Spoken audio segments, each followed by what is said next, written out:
કેમ છો બધા મજામાં હશો તેવી આશા અને શુભેચ્છાઓ. તમારા બધાનું સ્વાગત છે આપણી રેસીપીની ચેનલ સિલ્વર સ્પૂન હીરોઝ કિચનમાં. તો ચાલો આપણે આજે જોઈશું એક નવી વાનગી અને તમને બતાવું એકદમ આમ કૂણા લવરક જેવા રૂ જેવા પોચા સરસ આપણા ઢેબરા બને છે. તમે જોઈ શકો છો. આ નહીં તમે કોઈ પણ લ્યો તો બધા એવા સરસ જ રૂ જેવા પોચા ઢેબરા બને છે. તો આજે આપણે બનાવીશું મેથી બાજરીના વણીને ઢેબરા એકદમ મસ્ત પાતળા પાતળા તમને બતાવું. અને આપણે આ રેસીપીમાં ઘણી બધી ટિપ્સ ટ્રીક સાથે બનાવવાના છીએ. તો તમારા ઢેબરા પણ મસ્ત આવા પોચા રૂ જેવા બનશે. અને ઘણા બધા મિત્રો શિકાયત કરતા હોય છે કે અમારા ઢેબરા કડક બની જાય છે થોડીક વાર પછી. તો ખાસ આ રેસીપી જોઈ લે, કેમ કે આપણે આની અંદર પરફેક્ટ માપ સાથે રેસીપી આપવાના છીએ. અને મિત્રો આ ઢેબરા તમે ઠંડુ ખાવાના વ્રતમાં, જેમ કે આપણે સાતમમાં પાંચમમાં ઘણા લોકો ઠંડુ ખાતા હોય છે, તો ત્યારે ખાઈ શકે છે. અથવા તો તમે લંચ બોક્સમાં પેક કરીને બાળકોને કે મોટાઓને આપી શકો છો, અથવા તો મુસાફરીમાં લઈ જઈ શકો છો. અને ડિનરમાં તો ખરું જ. તમે ક્યારેક એમ થાય કે શાક રોટલી નથી બનાવવા, તો તમે આવી રીતના ફટાફટ ઢેબરા બનાવી શકો છો. સાદું મસ્ત ઠંડુ ઠંડુ દહીં હોય, મસાલો તમે નાખીને એન્જોય કરી શકો છો. તો ચાલો ફ્રેન્ડ્સ, મોડું કર્યા વગર જોઈ લઈએ પરફેક્ટ માપ સાથે આપણી રેસીપી.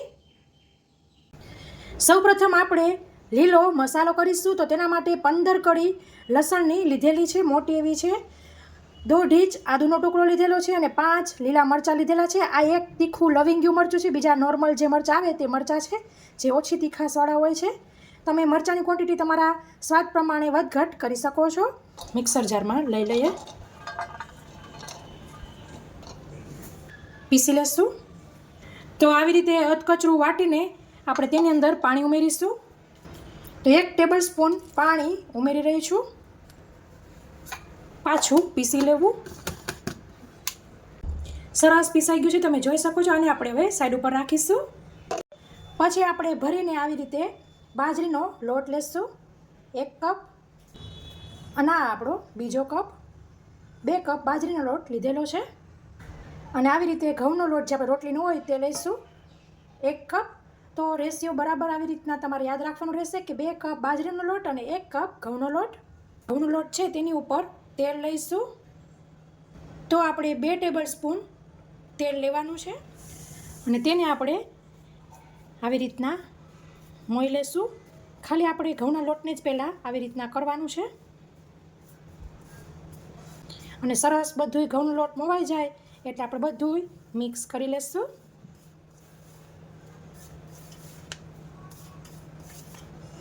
તો આપણો લોટ અત્યારે રેડી છે. મસાલા કરી લઈએ. પછી આપણે તેની અંદર સફેદ તલ ઉમેરીશું, 2 ટેબલ સ્પૂન. પછી આપણે આવી રીતના અડધી ટેબલ સ્પૂન અજમો ઉમેરીશું, 1 ટીસ્પૂન હળદર, 1 ટેબલ સ્પૂન ધાણા જીરું. આની અંદર આપણે લાલ મરચું નથી ઉમેરતા. તમારે જો ઉમેરવું હોય તો તમે ઉમેરી શકો છો. આપણે તીખાશ લીલા મરચાંથી જ લેશું. સ્વાદ મુજબ મીઠું ઉમેરીશું.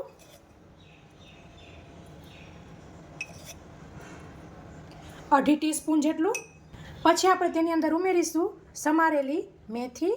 તો 1 કપ જેટલી સરસ દાબીને લીધેલી છે.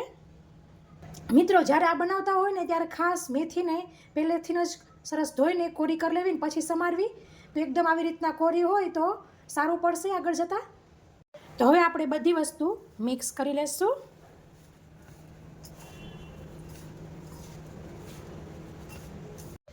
પછી આપણે એક બાઉલ લેશું અને તેની અંદર જે આપણે બનાવેલી પેસ્ટ હતી તે ઉમેરી દઈશું. પછી આપણને ખાટી છાશ જોશે. અહીં મેં છાશ જે આપણી માખણમાંથી કરીએ તે લીધેલી છે અને તેને આપણે આવી રીતે મિક્સર જારમાં લઈ લઈશું. પહેલાં આપણે 1/4 લેવાનું છે. આમ કરવાથી આપણી મિક્સરમાં બધી ચોટેલી પેસ્ટ આવી જશે અને સાફ કરવામાં પણ સરળતા રહેશે. ઉમેરી દઈશું. પછી મેં આવી રીતના દેશી ગોળ લીધેલો છે. તો આવી રીતના જમવાની ચમચીથી લઈ રહી છું. અત્યારે 3 ચમચી લઈ રહી છું. પછી તમારે કેવા ગળ્યા કે ખાટા જોઈએ છે, તીખા જોઈએ છે, તેના પર આધાર રાખે. અને હવે આપણે બધું મિક્સ કરી લઈશું.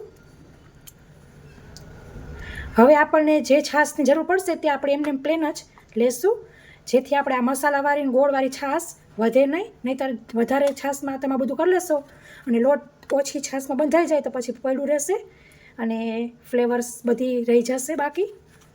એટલે ખાસ આ વાતનું ધ્યાન રાખવું. અને જો તમે મેથી ધોઈને લીધી હોય તો આટલું માંડ વપરાશે, નહીં તો થોડુંક વધશે.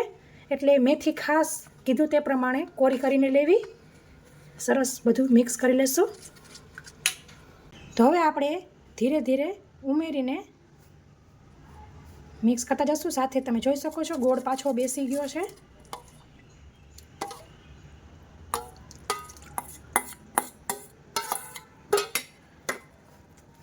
મિક્સ કરી લઈશું. પાછી બીજી 1/4 લીધી છે અને તેને આપણે તે બાઉલમાં લઈ લઈશું અને હવે ધીમે ધીમે ઉમેરવાની છે, કેમ કે લોટ આપણને જાજો લાગે પણ બાજરીના લોટના જલ્દી ભીનો થઈ જતો હોય છે. પાછો 1/4 લીધો છે. હવે એકદમ ધીમે ધીમે જ ઉમેરવાનું રહેશે.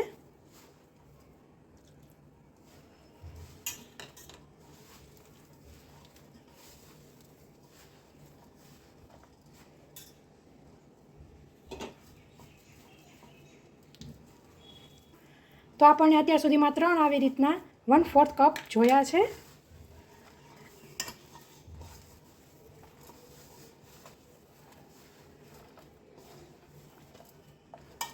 અને લોટ સરસ બંધાઈ ગયો, મીન્સ ભેગો થઈ ગયો છે, એટલે હવે જરૂર નહીં પડે.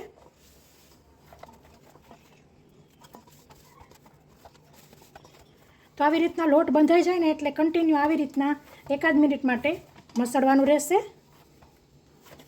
તમે જોઈ શકો છો આમ ન કઠણ કે ન પોચો એવો માપનો લોટ બાંધેલો છે. આપણે જેમ મુઠિયામાં આવી રીતના વાળતા હોય તેવી રીતે. તો આવી રીતના પછી બધા સરખા ભાગ કરીને લુવા કરી લેશું. તો આ માપ પ્રમાણે તમે કરશો તો તમારા 20 પરાઠા ઢેબરા થશે.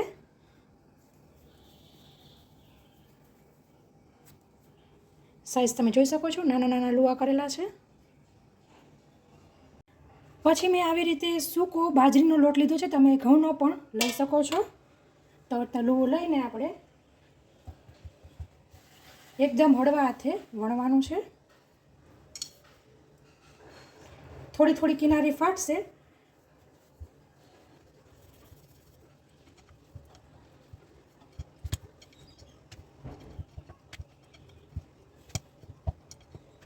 તો આવી રીતના ન પાતળા કે ન જાડા એવા માપના વણીશું. આપણા જે રેગ્યુલર થેપલા હોય ને એનાથી સહેજ જાડા એવા રાખવાના છે, પરાઠા જેવા. તો હવે એક વણાઈ જાય ને પછી ગેસની ફ્લેમ ચાલુ કરી દઈશું અને આને સાઈડ ઉપર રાખીશું. ત્યાં સુધીમાં બીજું વણી લઈશું એટલે આપણને તાણ ન પડે.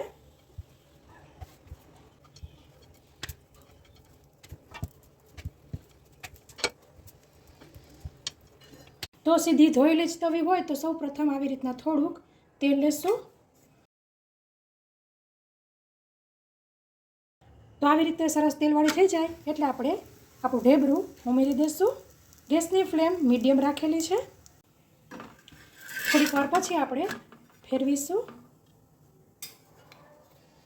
અને ઉપર આપણે થોડુંક તેલ લેવાનું.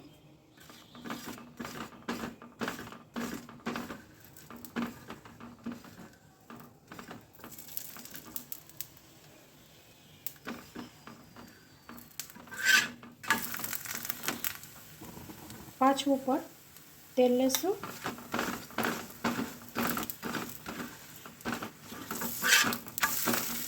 તમે જોઈ શકો છો સરસ ગોલ્ડન ડિઝાઇન આવી છે. તો તમે જોઈ શકો છો સરસ ગોલ્ડન ડિઝાઇન આવી છે. કાઢી લેશું.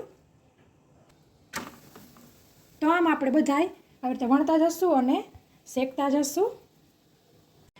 તો ફ્રેન્ડ્સ આપણે આ માપ પ્રમાણે કરીશું તો તમારા 20 ઢેબરા બનશે આવડી સાઈઝના.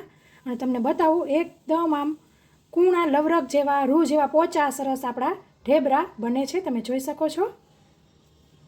તો હવે આપણે ઢેબરાને સર્વ કરી લઈએ. તો ફ્રેન્ડ્સ મસ્ત રૂ જેવા ઢેબરાને આપણે આવી રીતના પ્લેન દહીં જોડે અને આવી રીતના છૂંદો હોય, કટકી હોય કે કેરીનું બટાક્યું હોય, અથાણું હોય તેના ભેગું તમે સર્વ કરી શકો છો. તો ફ્રેન્ડ્સ, આશા રાખું છું કે તમને મારી આ સરસ રેસીપી જરૂરથી પસંદ આવી હશે. પસંદ આવી હોય તો લાઇક કરજો, તમારા ફ્રેન્ડ ઓર ફેમિલી સર્કલમાં શેર કરજો, જેથી તે લોકો પણ આવી રીતે સરસ ટિપ્સ ટ્રિક્સ સાથે પરફેક્ટ માપ સાથે બનાવી શકે. તો ફ્રેન્ડ્સ, આ રેસીપીમાં આટલું જ. ફરી મળીશું એક નવી રેસીપી સાથે. ત્યાં સુધી આવજો. Thank you. બાય. જય શ્રી કૃષ્ણ.